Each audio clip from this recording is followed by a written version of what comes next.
चुप रहा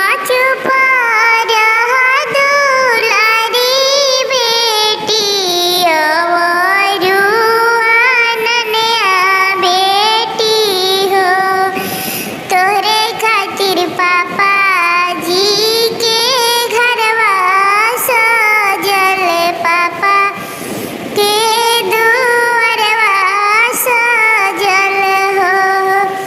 तोरे खातिर चाचा जी के घरवा सजल, अवरु दुअरवा सजल। बड़ी रे सुहावन लागे हो, कैसे चुप रही पापा हो तोहरे घरवा। रात भर के बसेरा बाटे हो, कैसे चुप रही चाचा हो तोहरे घरवा।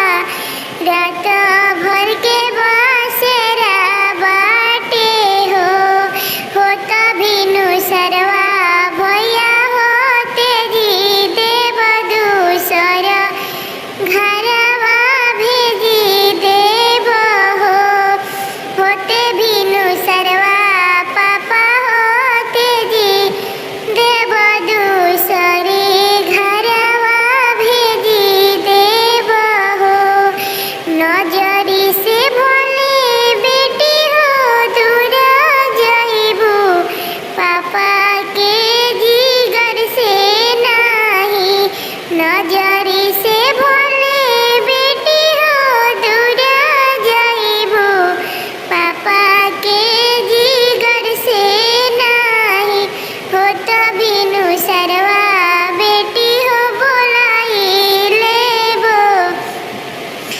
अपना लगाई लेबो।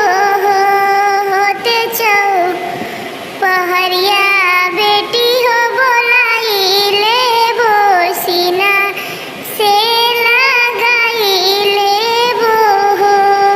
कथी के चटैया पापा हो बैठले बाड़, हमरा के बैठले बाड़ हो।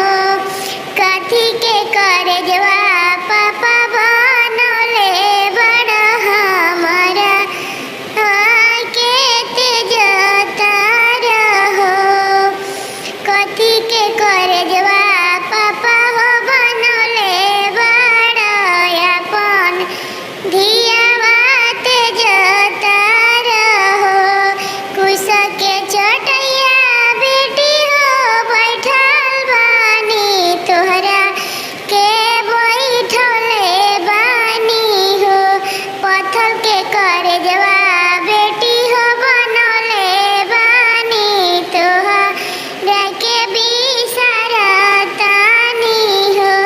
के कर हथवा पापा हो धइले बाड़, हमरा से